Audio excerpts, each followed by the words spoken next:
Hello friends, welcome to optimistic studies. Optimistic studies में आप सभी का स्वागत है। आज की क्लास में हम देखने जा रहे हैं एजुकेशनल साइकोलॉजी का MCQ practice set first.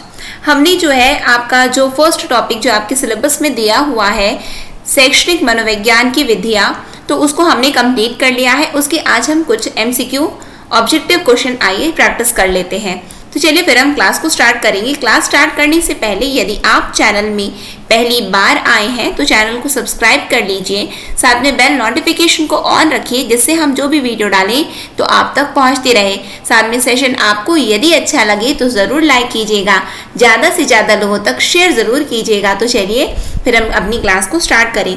Class को स्टार्ट करने से पहले मैं आप लोगों को बताना चाहूँगी कि हमारे ऑप्टिमिस्टिक स्टडीज़ के मोबाइल ऐप में big discount offer Navratri special big discount offer चल रहा है, जिसके अंतर्गत हमारे ऑप्टिमिस्टिक स्टडीज मोबाइल ऐप के सभी कोर्स में आपको 50% की छूट दी गई है। कितने प्रतिशत की? तो 50% की छूट दी गई है। और ये ऑफर सीमित ऑफर है जो कि कल से स्टार्ट हुआ है, यानी कि 1 अक्टूबर से चालू हुआ है और 5 अक्टूबर तक है। तो जल्द आपको यदि किसी भी कोर्स में ज्वाइन होना है तो आप इस ऑफर का लाभ ले सकते हैं, क्योंकि अभी सभी कोर्सेस में आपको 50% की छूट मिल रही है। फिर इसका रेट जो है बढ़ जाएगा। तो ये Navratri special big discount offer का ज़रूर लाभ लीजिए, क्योंकि हमें पढ़ना तो है, ये तो तय है कि हमें पढ़ाई तो करनी ही है। तो बढ़े हुए रेट में करने से अच्छा कि कम रेट में कर लें। और आपको पता है कि जब हम किसी चीज़ के लिए तैयारी कर रहे होते हैं ना, तो हमारे अक्सर हमेशा ये चीज़ को याद रखना, जब हम कहीं पे जब हम पैसे दे दिए हैं तो हमें उसकी कीमत ज़रूर वसूलनी चाहिए। आपको मतलब है इसका क्या मतलब हुआ? यानी कि ये हमें मोटिवेट करेगा, हमारे पैसे ही हमें मोटिवेट करते हैं कि नहीं, हमारा पैसा यहाँ पे लगा है, हमें पढ़ना है। तो जब आपको ये चीज़ आपके मन में आ गया ना कि हमारा पैसा लगा है, हमें पढ़ना है, तो आप ऑटोमेटिकली पढ़ते रहोगे। और जब फ्री की चीज़ें हमें मिलती हैं तो फ्री की चीज़ों में ऐसा लगता है ठीक है, चल रहा है, हो जाएगा, इस तरीके से हमें आलसपन आ जाता है। लेकिन जहाँ पे हम अपना पैसा लगाए रहते हैं, जहाँ पे हम कोई इन्वेस्ट किए रहते हैं, तो हमारे पैसे ही हमें मोटिवेट करते हैं कि नहीं, हमें तो बिल्कुल पढ़ना है। क्यों? क्योंकि हमने ये कोर्स जो है पैसे दे करके खरीदा है। तो अपने आप को सेल्फ मोटिवेट रखने के लिए, अपने आप को तैयारी करने के लिए रोज अपने आप को, क्यों? क्योंकि जर्नी जो है, ये जो हमारा ये जो जीवन है, ये जो सभी पड़ाव आते हैं, तो ये हम कभी बहुत ही लोअर डाउन फील करने लगते हैं कि ऐसा लगता है अरे कुछ चीज़ तो सही हो नहीं रहा है। तो अपने आप को सेल्फ मोटिवेटेड रखने के लिए आप लोगों को कोर्स ज़रूर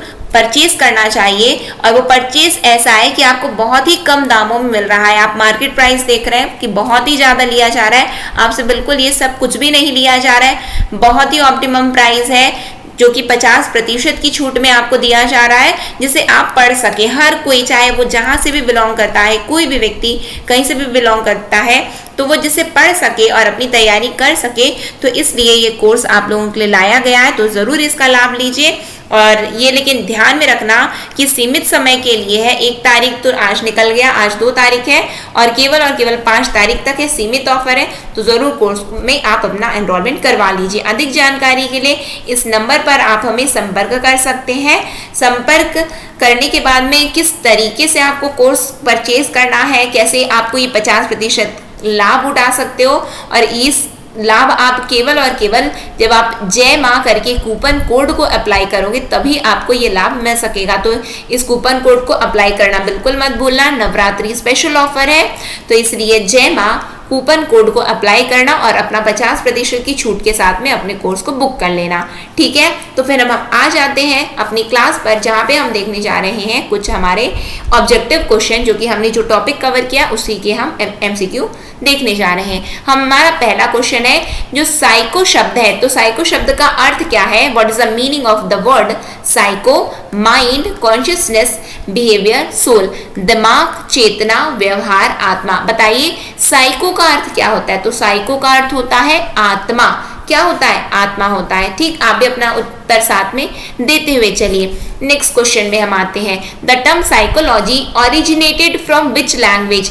मनोविज्ञान शब्द की उत्पत्ति किस भाषा से हुई? अंग्रेजी, फ्रेंच, लैटिन, स्पेनिश। बताइए, इंग्लिश, फ्रेंच, लैटिन या स्पेनिश? कहाँ से ओरिजिनेट हुआ है साइकोलॉजी? तो लैटिन भाषा से हुआ है। लैटिन भाषा कौन सी भाषा?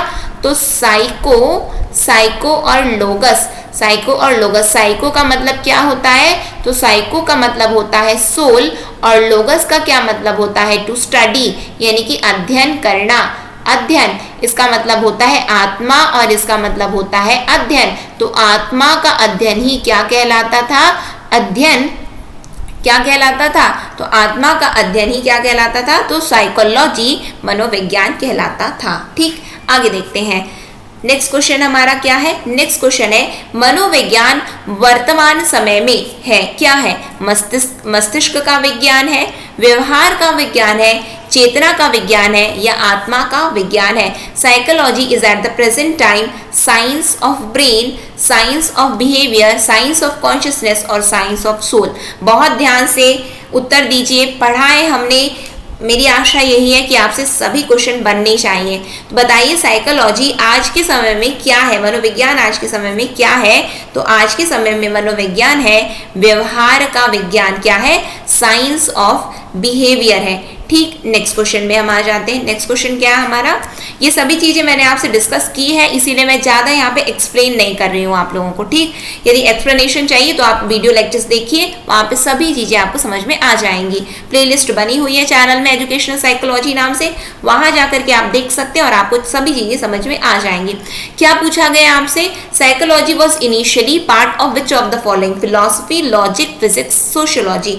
मनोविज्ञान शुरू में निम्नलिखित में से किसका हिस्सा था? दर्शन शास्त्र, तर्क, भौतिकी या समाज विज्ञान? बताइए, सामाजिक विज्ञान किसका हिस्सा था? किसकी शाखा मानी जाती है मनोविज्ञान? तो दर्शन शास्त्र की शाखा मानी जाती है, यानी कि फिलॉसफी से ही टूट करके साइकोलॉजी अस्तित्व में आया है। नेक्स्ट क्वेश्चन में हम आते हैं। Educational psychology is important for? शैक्षिक मनोविज्ञान महत्वपूर्ण है। शैक्षिक मनोविज्ञान महत्वपूर्ण है किसके लिए है? अध्यापक के लिए है, छात्र के लिए है, अभिभावक के लिए है, या उपरोक्त सभी? बताइए, educational psychology is important for हुम? Teacher, student, guardian, all of the above. बताइए, किसके लिए शैक्षिक मनोविज्ञान आवश्यक है? तो शैक्षिक मनोविज्ञान आवश्यक है सभी के लिए। किसके लिए? ऑल ऑफ द अबव हमारा यहाँ पे करेक्ट आंसर बनेगा, चाहे वो शिक्षक अध्यापक हो, चाहे वो छात्र हो, चाहे वो अभिभावक हो। इसीलिए उपरोक्त सभी यहाँ पे हमारा करेक्ट आंसर बनेगा। नेक्स्ट क्वेश्चन पूछा गया हमसे, educational psychology is helpful for? शैक्षिक मनोविज्ञान सहायक है किसमें सहायक है? अनुशासन में, बाल विकास के ज्ञान में, मूल्यांकन में, या सर्वांगीण विकास में? बताइए, किसमें सहायक है शैक्षिक मनोविज्ञान? डिसिप्लिन में, नॉलेज ऑफ चाइल्ड डेवलपमेंट में, इवैल्यूएशन में, और ऑल राउंड डेवलपमेंट में? बताइए, तो यहाँ पे जो हमारा करेक्ट आंसर है, मैं डायरेक्ट आंसर आपसे डिस्कस कर रही हूँ, लेकिन मैं ये चाहती हूँ कि आप सभी अपने आंसर्स जो है बताते हुए चलिए। ठीक, तो एजुकेशनल साइकोलॉजी सहायक है ऑल राउंड डेवलपमेंट में, सर्वांगीण विकास में शैक्षिक मनोविज्ञान सहायक है। नेक्स्ट क्वेश्चन में हम आ जाते हैं। Educational psychology is helpful for? शैक्षिक मनोविज्ञान सहायक है किसमें? खुद को, स्वयं को समझने में, बच्चों को समझने में, शिक्षण विधियों का चयन करने में, या पूरी शैक्षिक प्रक्रिया में? Educational psychology is helpful for understanding oneself, understanding the child in the selection of teaching methods or in the whole education process. बताइए, शैक्षिक मनोविज्ञान किसमें सहायक है? तो शैक्षिक मनोविज्ञान का अर्थ होता है शिक्षा के क्षेत्र में मनोविज्ञान। तो शिक्षा के क्षेत्र में मनोविज्ञान, इसका मतलब इसके अंतर्गत संपूर्ण शैक्षिक प्रक्रिया सम्मिलित हो जाती है। तो educational psychology is helpful for, और we can say educational psychology is helpful in the whole education process. पूरी शैक्षिक प्रक्रिया में सहायक है ये। नेक्स्ट क्वेश्चन में हम आते हैं। Whose definition is it? Psychology is the basic science of education. यह किसकी परिभाषा है? मनोविज्ञान शिक्षा का मूल विज्ञान है। डेविस का, स्किनर का, बी.एन. झा का, या उपरोक्त में से कोई नहीं? बताइए, यह किसकी परिभाषा है? किसने इसे परिभाषित किया है कि psychology is the basic science of education? तो बेसिक साइंस किसने कहा? मूल विज्ञान किसने कहा? तो मूल विज्ञान स्किनर ने कहा है। किसने कहा है? स्किनर ने कहा है। ठीक, नेक्स्ट क्वेश्चन में हम आ जाते हैं। नेक्स्ट क्वेश्चन है हमारा, when was psychology called the science of consciousness? मनोविज्ञान को चेतना का विज्ञान कब कहा गया था? बताइए, मनोविज्ञान को चेतना का विज्ञान कब कहा गया? 14वीं शताब्दी में, 18वीं शताब्दी में, 17वीं शताब्दी में या 19वीं शताब्दी में? तो मनोविज्ञान को चेतना का विज्ञान कब कहा गया? आपसे क्वेश्चन पूछा गया है। इसका आंसर जानने के लिए आप लोग, यदि आप पहली बार चैनल में आए हैं तो एजुकेशनल साइकोलॉजी नाम से जो प्लेलिस्ट बनी है वहां पे जाइए और वहां पे आप इसका लेक्चर नंबर 1, 2 को देखिए, तो आप लोगों को चीजें समझ में आ जाएंगी। बहुत अच्छी तरीके से आपको अंडरस्टैंडिंग यहाँ पे डेवलप हो जाएगी। यहाँ पे हमारा करेक्ट आंसर है 18वीं शताब्दी में मनोविज्ञान को चेतना का विज्ञान कहा गया था। नेक्स्ट क्वेश्चन में हम आ जाते हैं, शिक्षक को शैक्षिक मनोविज्ञान का अध्ययन करना चाहिए ताकि वह आसानी से छात्रों को प्रभावित कर सके, जानवरों पर प्रयोग कर सके या शिक्षण को अधिक प्रभावी बना सके। उपरोक्त सभी। Teacher should study educational psychology so that easily impress the students, can do experiments on animals, making teaching more effective, all of the above। बताइए, एक शिक्षक को शैक्षिक मनोविज्ञान क्यों पढ़नी चाहिए? तो एक शिक्षक को शैक्षिक मनोविज्ञान इसलिए पढ़ना चाहिए जिससे वो अपनी टीचिंग को इफेक्टिव बना सके, जिससे वो शिक्षण को और अधिक प्रभावी बना सके। ठीक, नेक्स्ट क्वेश्चन में हम आ जाते हैं। नेक्स्ट क्वेश्चन क्या है हमारा? Which of the following is the best method of study in educational psychology? शैक्षिक मनोविज्ञान में अध्ययन का सबसे अच्छा तरीका निम्नलिखित में से कौन सा है? निरीक्षण विधि, प्रयोग विधि, प्रश्नावली विधि या उपरोक्त सभी? बताइए, सबसे अच्छा मेथड कौन सा है? Inspection method, experiment method, questionnaire method, all of the above? बताइए, कौन सी विधि सबसे अच्छी विधि मानी जाती है? तो यहाँ पे हमारा करेक्ट आंसर है एक्सपेरिमेंट मेथड, प्रयोग विधि सबसे अच्छी विधि मानी जाती है एजुकेशनल साइकोलॉजी की। ठीक, नेक्स्ट क्वेश्चन में हम आते हैं। Educational psychology is pure science, applied science, standard science, none of the above? शैक्षिक मनोविज्ञान है शुद्ध विज्ञान, अप्लाइड व्यवहारिक विज्ञान जिसको हम अप्लाई कर सकें, मानक विज्ञान या उपरोक्त में से कोई नहीं? बताइए, शैक्षिक मनोविज्ञान क्या है? अप्लाइड है, प्योर है, स्टैंडर्ड है? तो शैक्षिक विज्ञान अप्लाइड साइंस है जिसको हम क्या कर सकते हैं? अप्लाई कर सकते हैं। क्या कर सकते हैं? अप्लाई कर सकते हैं। नेक्स्ट क्वेश्चन में हम आते हैं। नेक्स्ट क्वेश्चन क्या है हमारा? Which of the following is the limitation of education psychology? निम्नलिखित में से कौन शिक्षा मनोविज्ञान की सीमा है? हाँ, तो हमसे पूछा जा रहा है, बाल विकास के विभिन्न चरणों का ज्ञान, बाल केंद्रित शिक्षा, व्यक्तिगत भिन्नता की समस्या या कक्षा की समस्या का समाधान? Which of the following is a limitation of education psychology? Knowledge of different stage of child development, child centred education, problem of individual differences, solve class problem? तो क्या है जो शैक्षिक मनोविज्ञान को सीमित कर देता है, शैक्षिक मनोविज्ञान को वहां तक पहुंचने से जो बाधित करता है, रोकता है, या जो शैक्षिक मनोविज्ञान की राह में जो बाधा की तरह खड़ा है, वो क्या है? तो यहाँ पे जो करेक्ट आंसर है वो है कि व्यक्तिगत भिन्नता की समस्या। यानी कि टीचर्स देख रहे हैं कि सब बच्चे अलग अलग हैं, किसी बच्चे को जल्दी समझ में आ, किसी को थोड़ा देर से समझ में आ, किसी को थोड़ा और देर से, किसी को तो बिल्कुल नहीं समझ में आ रहा है। अब सब बच्चे अलग अलग हैं, आपको सीमित समय मिला है, सीमित समय में आपको सभी बच्चों को कवर अप करना है। तो जब आप अलग अलग लोगों के लिए जाते हैं तो ये जो व्यक्तिगत भिन्नताएं जब हम देखते हैं तो शैक्षिक मनोविज्ञान के लिए और शैक्षिक मनोविज्ञान की दृष्टि से एक प्रकार की सीमा मानी जाती है, एक प्रकार से उसका वो लिमिटेशन माना जाता है कि यानी कि वो स्कोप, यानी कि जो इसका जो इतना ज़्यादा जो फैलाव है कहीं ना कहीं जाकर ये सीमित कर देता है। क्यों? क्योंकि अलग अलग सभी की समस्याएं हो जाती हैं। वहाँ पे किसी को चीज़ें, एक चीज़ नहीं समझ में आ रही है वहाँ पे वो समझा रही, एक चीज़ यहाँ पे नहीं समझ में वहाँ पे वो, अलग अलग भिन्नताएं, यानी कि व्यक्तिगत भिन्नताएं या फिर हम बोल सकते हैं जो व्यक्तिगत भिन्नता की समस्या है वो शैक्षिक मनोविज्ञान के क्षेत्र में एक सीमा मानी जाती है। शायद हमारा एक क्वेश्चन छूट गया, मुझे ऐसा लगता है, 1 मिनट है ना। हाँ, ये वाला क्वेश्चन हमारा छूट गया था। Inspection method is used in study of our self, study of others, behavioural analysis, all of the above. निरीक्षण विधि का प्रयोग किया जाता है किसमें? स्वयं का अध्ययन करने में, दूसरों का अध्ययन करने में, व्यवहार विश्लेषण में, या उपरोक्त सभी। बताइए निरीक्षण विधि का हम प्रयोग कब करते हैं? तो निरीक्षण विधि का हम प्रयोग करते हैं क्या करने के लिए? निरीक्षण करने के लिए। जी हाँ, किसका निरीक्षण किया जाता है? तो दूसरों की अध्ययन में निरीक्षण विधियों का प्रयोग किया जाता है, जो कि हमने पढ़ा है। तो निरीक्षण विधि का प्रयोग किस लिए किया गया? तो दूसरों के अध्ययन में किया जाता है। ठीक, हमारा लास्ट क्वेश्चन बचा है, उसको भी हम देख लेते हैं। लास्ट क्वेश्चन है हमारा, the nature of educational psychology is scientific because. शैक्षिक मनोविज्ञान की प्रकृति वैज्ञानिक है, क्यों? It only studies science. In educational psychology, the principles were formed on the basis of information only. The behavior of the learner in the educational environment studied through the scientific method. It only studies the behavior of the students. शैक्षिक मनोविज्ञान की प्रकृति वैज्ञानिक है क्योंकि यह केवल विज्ञान का अध्ययन करता है। शिक्षा मनोविज्ञान में सिद्धांतों का निर्माण सूचना के आधार पर ही हुआ था। शैक्षिक वातावरण में शिक्षार्थी के व्यवहार का अध्ययन वैज्ञानिक पद्धति के माध्यम से किया जाता है।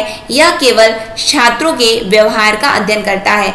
बताइए शैक्षिक मनोविज्ञान की प्रकृति वैज्ञानिक क्यों मानी जाती है? तो शैक्षिक मनोविज्ञान की प्रकृति वैज्ञानिक इसलिए मानी जाती है क्योंकि the nature of educational psychology is scientific because the behaviour of the learner in the educational environment studied through the scientific method. क्या बताया गया है यहाँ पे कि शैक्षिक वातावरण में शिक्षार्थी के व्यवहार का अध्ययन वैज्ञानिक पद्धति के माध्यम से किया जाता है। यानी कि शैक्षिक वातावरण मतलब शिक्षा के क्षेत्र में जब हम शिक्षार्थी यानी कि विद्यार्थियों के जब हम व्यवहारों का अध्ययन करेंगे तो किस पद्धति से करेंगे? तो वैज्ञानिक पद्धति से करेंगे। इसी कारण से शैक्षिक मनोविज्ञान को वैज्ञानिक कहा जाता है और कहा जाता है कि शैक्षिक मनोविज्ञान की प्रकृति वैज्ञानिक है। ठीक, ये आपको आई होप आपसे भी बना होगा। जितने भी हमने क्वेश्चंस किए हैं आप कमेंट सेक्शन में अपने मार्क्स मुझे कमेंट करके बताइएगा कि आपके कितने नंबर आ रहे हैं। ठीक, और साथ ही साथ ये क्वेश्चन का एक और तरीका है सॉल्व करने का। यहाँ पे हमें प्रकृति पूछा गया, हमें नहीं पता था कि आंसर क्या है। ठीक है, लेकिन आप देखो जब भी क्वेश्चन में आपको ओनली ये जो इस तरीके का सेंटेंस दिखाई दे दे जहाँ पे केवल लिखा है तो केवल वाला अक्सर गलत होता है। क्या होता है? केवल वाला ऑप्शन अक्सर गलत ही माना जाता है। यहाँ पे भी केवल लिखा है the principle were formed on the basis of information. शिक्षा मनोविज्ञान में सिद्धांतों का निर्माण सूचना के आधार पर ही केवल हुआ था। केवल यहाँ पे केवल छूट गया है, केवल हुआ था। तो जहाँ पे आप केवल देखिए तो उसको आप ऐसे ही एलिमिनेट कर दीजिए। क्यों? क्योंकि ऐसे स्टेटमेंट अक्सर हमें फंसाने के लिए दिए जाते हैं। अक्सर ऐसे स्टेटमेंट गलत ही होते हैं। ठीक, तो यहाँ पे तो भी यदि हमने नहीं भी पढ़ा होता तो भी ये हमारा ऑप्शन ऑटोमेटिकली सही हो जाता, क्योंकि इस तरीके के ये जो एक्सट्रीम वाले क्वेश्चंस क्या होते हैं? गलत ही होते हैं। ठीक, तो यहाँ पे हमने 15 क्वेश्चंस आज की क्लास में देखे हैं। नेक्स्ट सेशन में हम अपने टॉपिक को आगे बढ़ाएंगे और भी एमसीक्यू मैं आप लोगों के लिए लेकर के आऊंगी और बेहतरीन तैयारी आप लोगों की इसकी हो सकेगी। शैक्षिक मनोविज्ञान आपका यानी कि हम देखें तो व्याख्याता में 30 नंबर का आपका प्रश्न बनने वाला है। आपका हमारी कोशिश ये रहेगी कि आपके बाकी सब्जेक्ट्स तो आपके जो भी है जैसा है कि आपका पहले ये 30 नंबर हम पहले पक्का करेंगे, फिर आगे हम और भी सब्जेक्ट्स जैसे कि और भी आपका 20 मार्क्स है, साथ में आपके जो 100 मार्क्स के लिए जो आप चाहे आप जिस भी फील्ड के हैं, तो हमारे ऑप्टिमिस्टिक स्टडीज़ के मोबाइल ऐप में मैथ्स के लिए कोर्स चल रहा है। साथ ही साथ हमारे ऑप्टिमिस्टिक स्टडीज़ के मोबाइल ऐप में इंग्लिश व्याख्याता के लिए भी कोर्स चल रहा है। और आप लोगों को एक और सूचना देनी है, जो भी आप लोग बायोलॉजी के लिए क्लास चाहते हैं, किसके लिए? बायोलॉजी के लिए क्लास चाहते हैं, तो कमेंट सेक्शन में आप मुझे कमेंट करके ज़रूर बताइएगा कि आप लोगों को बायोलॉजी के लिए क्लास चाहिए, तो हम उसको भी स्टार्ट करेंगे बायोलॉजी के लिए भी। लेकिन जब आप लोगों के कमेंट्स आएंगे और स्टूडेंट्स का बेस यदि सही रहेगा तभी जाकर के बायोलॉजी की क्लास हम स्टार्ट करेंगे।